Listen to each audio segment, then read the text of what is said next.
তো অলরেডি আজ স্ক্রিনে দেখতে পারলেন একটি নর্মাল ফটো কীভাবে হেয়ার স্টাইল প্রফেশনালভাবে চেঞ্জ হচ্ছে। তো সেম আপনারাও কীভাবে ওই রকম করতে পারবেন, তো স্ক্রিনটা লক্ষ্য রাখেন, খুব সহজেই দেখাই দিতেছি। অলরেডি আজ আমরা স্ক্রিনে চলে আসলাম। স্ক্রিনে আসার পর প্লে স্টোরে যাবেন, ছোট্ট একটা অ্যাপ্লিকেশন লাগবে। তারপর সার্চ বারে যাবেন, যাওয়ার পরে এখানে লিখবেন photo lab, PHORO photo LEAP photo lab লিখে সার্চ দেবেন। দেওয়ার পর দেখেন দ্বিতীয় নম্বরে যে অ্যাপসটা চলে আসছে, এই অ্যাপসটার লোগো দেখে নেন, যদি না থাকে সিম্পলি ডাউনলোড করে নেবেন। তারপর আমার যেহেতু নামও আছে, তারপর আমি ওপেনে চাপ দিলাম। দেওয়ার পর দেখেন এখানে অনেকগুলো অপশান আছে, আনলিমিটেড সব এডিট করে নিতে পারবেন সব। যেহেতু আমি আজ হেয়ার স্টাইল চেঞ্জ করা দেখাবো, তার জন্য স্ক্রল করে নিচে আসার পর দেখেন AI ট্রান্সলেশন, এখানে একটা চাপ দেবেন। দেওয়ার পর আমি একটা আপনাদের দেখার ক্ষেত্রে আমি একটা পিকচার নিয়ে নিতেছি। আমি এই পিকচারটাই নিয়ে নিলাম। নেওয়ার পর ক্রস আইকনে একটা চাপ দেবেন। দেওয়ার পর দেখেন পিকচারটা একটু বাড়ায় নিয়ে এরেজ করে দিবেন চুলটা,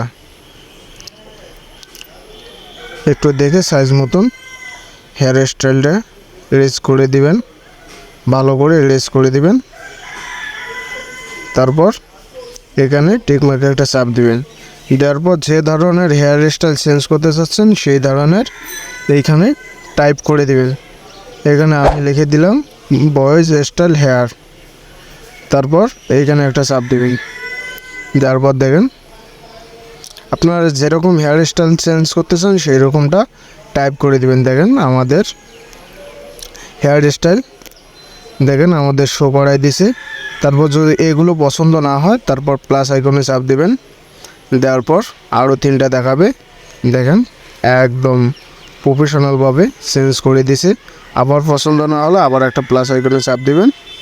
দেওয়ার পর দেখেন একদম প্রফেশনালভাবে দেখেন কত এক ক্লিকে কত সুন্দরভাবে সুন্দর ওয়েতে স্টাইলগুলো চেঞ্জ করে দিতেছে। দেখেন এইটা দেখেন দেখেন একদম প্রফেশনালভাবে। তো যতবার দিবেন ততবারই এখানে অপশান দিবে। দেখেন এইটাই দেখেন আমরা ধরেন এইটাই ভালো লাগলো, এইটা আমরা সেভ করব, তার জন্য টিক মার্কে একটা চাপ দেব। দেওয়ার পর ওপরে দেখেন সেভ, ওই সেভ আইকনে একটা চাপ দিবেন।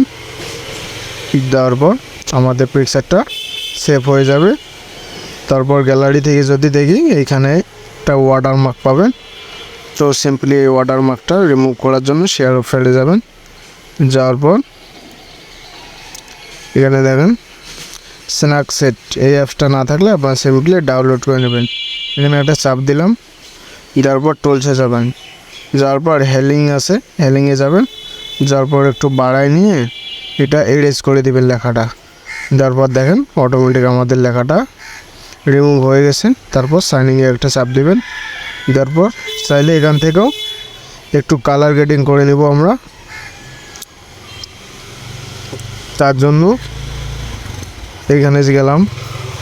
যাওয়ার পর সেশনটা একটু বাড়াই দিলাম, এটা একটু বাড়াই দিলাম, হাইলাইটটা একটু কমাই দিলাম। দেওয়ার পর শ্যাডোটা একটু কমাই দিলাম। দেওয়ার পর টিক মার্কে একটা চাপ দেবেন। দেওয়ার পর উপরে এই অপশানে চাপ দেবেন। দেওয়ার পর ভিউ এডিট এইখানে একটা চাপ দেবেন।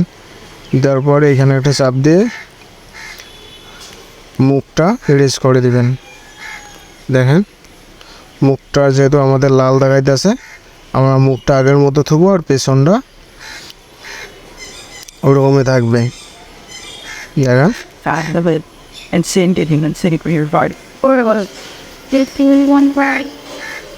প্ল্যান গাইস দেখেন আমরা হালকা একটু এডিট করে নিলাম। তারপর সেভ করার জন্য ওপরে ডান অপশান আছে, এইখানে সিম্পলি একটা চাপ দিলে পিকচারটা সেভ হয়ে যাবে। তো গাইস অরিজিনাল পিকচারটা দেখেন আর হেয়ার স্টাইল চেঞ্জ করার পর দেখেন একদম প্রফেশনাল প্রিমিয়াম এডিট হয়ে গেছে। তো গাইস ভিডিওটা ভালো লাগলে লাইক সাবস্ক্রাইব করে পাশেই থাকবেন। ধন্যবাদ।